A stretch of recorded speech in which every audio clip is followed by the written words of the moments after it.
భారత్ పాకిస్తాన్ మధ్య కాల్పుల విరమణ ఒప్పందం కుదిరింది. అమెరికా మధ్యవర్తిత్వంతో ఇరు దేశాలు అంగీకరించాయి. సాయంత్రం 5 గంటల నుంచి కాల్పుల విరమణకు అంగీకరించామని భారత విదేశాంగ శాఖ కార్యదర్శి విక్రమ్ మిస్రీ ప్రకటించారు. అంతకుముందు యుఎస్ ప్రెసిడెంట్ సంచలన ట్వీట్ చేశారు.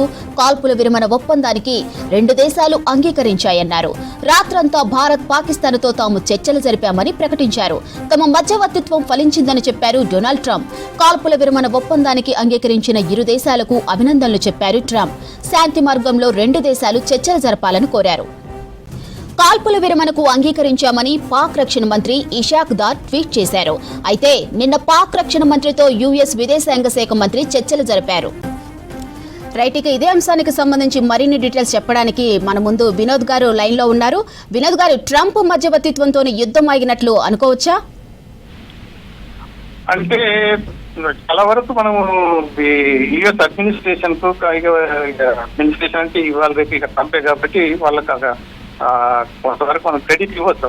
ఇంటర్నేషనల్ కమ్యూనిటీ ఇంక్లూడింగ్ రష్యా, తర్వాత జర్మనీ, ఫ్రాన్స్ వీళ్ళందరూ ఇన్వాల్వ్ అయ్యారు. ఎందుకు అని అంటే ఈ వార్ ఎస్కలేట్ అయినట్టయితే ఇండియాకు ఉన్న ఇప్పుడు పరిస్థితులలో పాకిస్తాన్ కు నష్టం జరిగిపోతుంది. బట్ ఇండియా కూడా ఇప్పుడు ఎందుకనంటే ట్రంప్ తారీఫుల తర్వాత చైనాలో ఇప్పుడు ఏదైతే చైనా +1 అని ఇండియా వైపు మల్టీనేషనల్ కంపెనీస్ చూస్తున్నాయి, మిగతా కంట్రీస్ కూడా చూస్తున్నాయి. కాబట్టి ఈ టైంలో ఎంత అంటే ఈ వార్ సిచ్యువేషన్ ఇండియాకు కూడా నష్టం కలిగిస్తుంది అనే ఉద్దేశంతో వాళ్ళు అడ్వైజ్ ఇండియా కూడా చేశారు.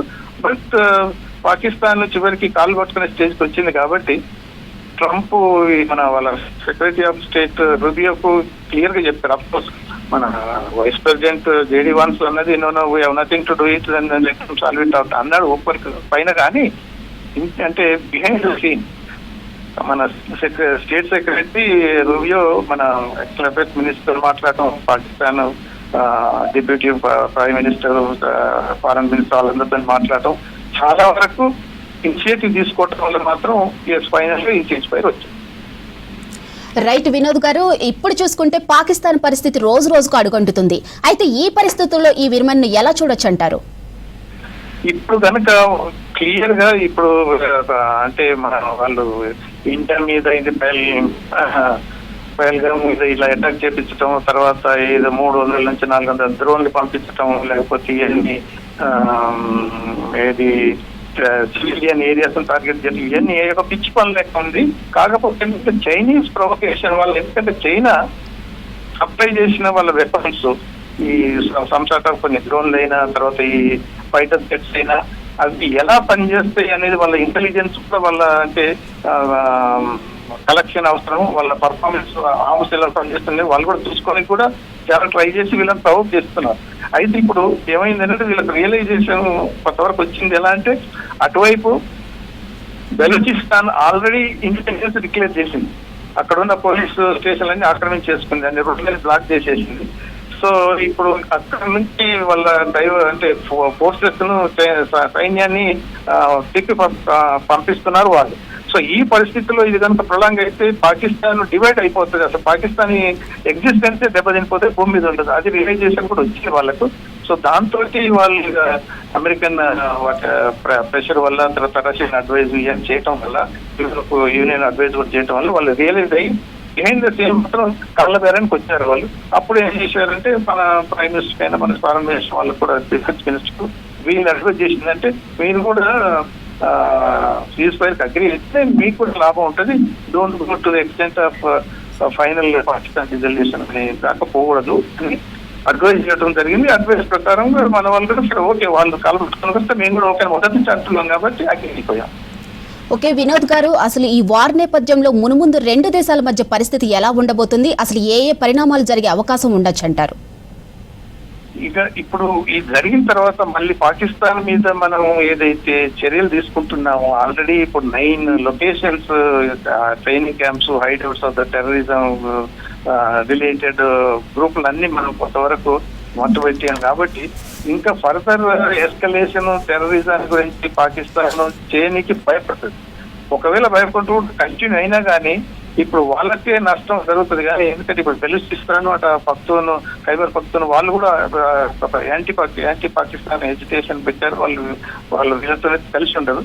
సో వీళ్ళు కనుక పాకిస్తాన్ కనుక ఇటువంటి టెర్రరిస్ట్ యాక్టివిటీస్ ఇంకా ఎంకరేజ్ చేసి ఇండియా మీద కనుక ఉపయోగించుకోవాలనుకుంటే మాత్రం వాళ్ళు ఎక్కువ నష్టపోతారు.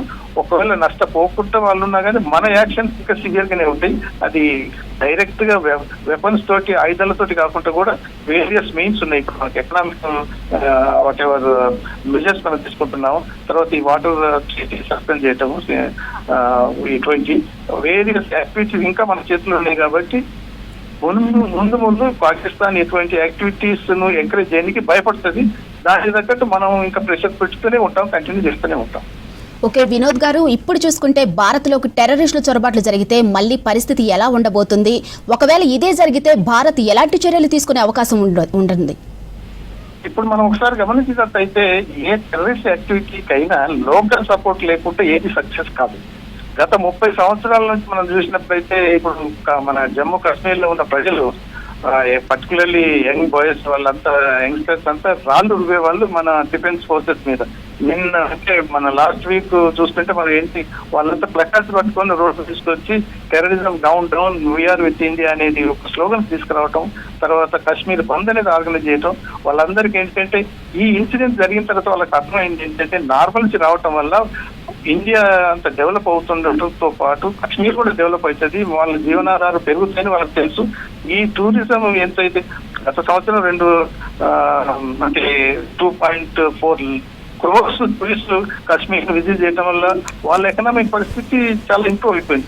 వాళ్ళకి ఎందుకంటే ఇప్పుడు ఈసారి వీళ్ళు చేసిన టెర్రరిస్ట్ యాక్టివిటీ హిందువులను సెలెక్ట్ చేసి కొట్టడం చంపడే కాకుండా మొత్తం ఎంటైర్ జమ్మూ కాశ్మీర్ ప్రజల పొట్ట మీద కొట్టినట్టనే వాళ్ళ ఎకనామిక్ కండిషన్ మీద దెబ్బ కొట్టినట్టు వాళ్ళంతా ఫీల్ అవుతున్నారు. కాబట్టి రియలైజేషన్ వచ్చింది.